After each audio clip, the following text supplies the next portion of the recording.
they play the game. Let's move forward to the Green Bay Packers. As you can see on the screen, folks, we have the Green Bay Packers. They have their 3 preseason games. They'll be playing the Jets, Colts, and the Seattle Seahawks. So they, too, have a very early bye. Their bye is at week 5, Shano.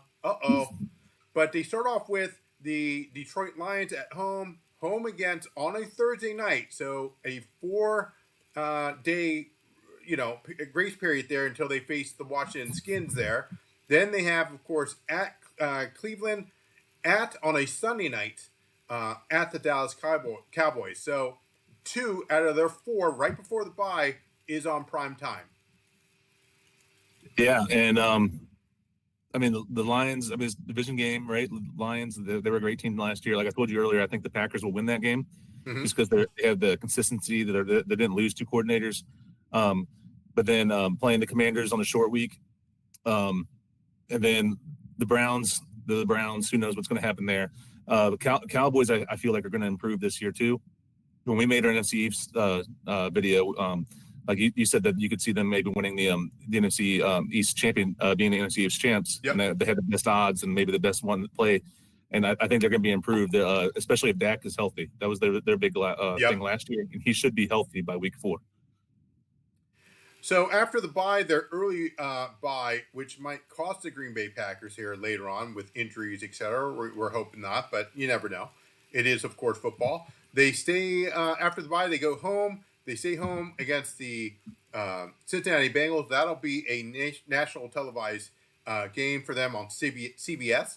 Then they go 2 away games at the Cardinals and then at the Steelers on a Sunday night game.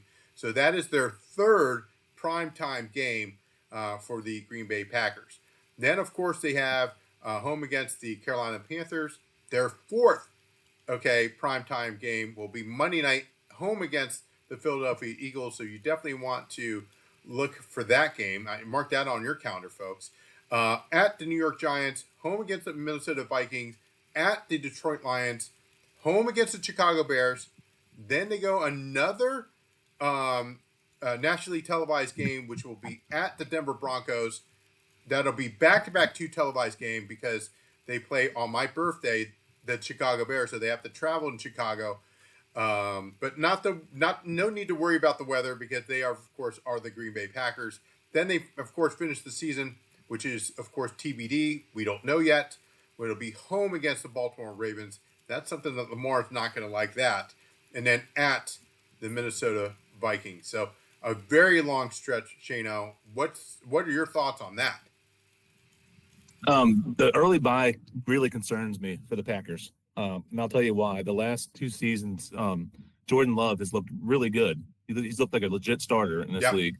But he's been banged up each year. Like he missed two games last year with an injury. And then that's a long stretch of games for him. And that's what concerns me the most about them. I honestly, I agree. There's no question about it. I agree with you. But for the Green Bay Packers, this is a very, very tough schedule.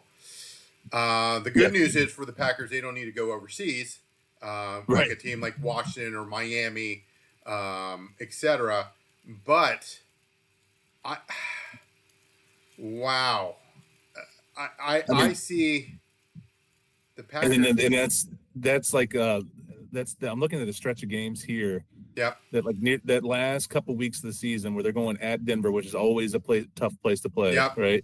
Yeah. They're playing at the Lions on Thanksgiving. Maybe they'll figure out their coordinator problems then. Like I said, they'll probably win week 1. That one I could see going either way as of now.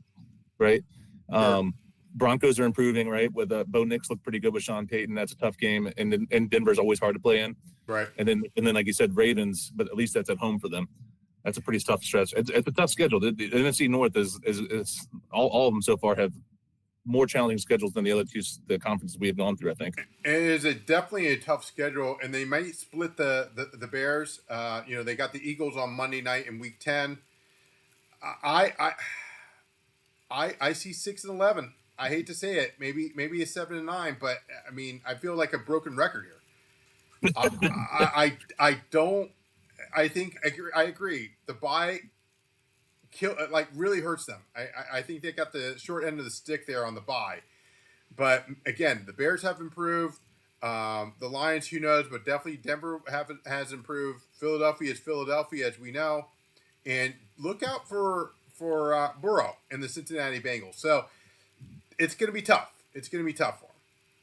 Oh, for sure, they're definitely going to be tough. I see him slightly higher than you. I'm pretty high. I like Jordan Love's game. I think he's a pretty solid quarterback. Mm-hmm. But I feel like just like you, I feel like a broken record with this division. It's going to be a tight division again, but with just a lower score, a little win total. Like right. It was the three teams we've talked about so far were all competing all the way up to like week 16, 17, and then like the Vikings and Lions actually had a play-in game pretty much to win the division, right? So and week 18 last year. But I don't think I think it's going to be just as close, but not high win totals. They're all going to be around 8, 9, somewhere around there wins.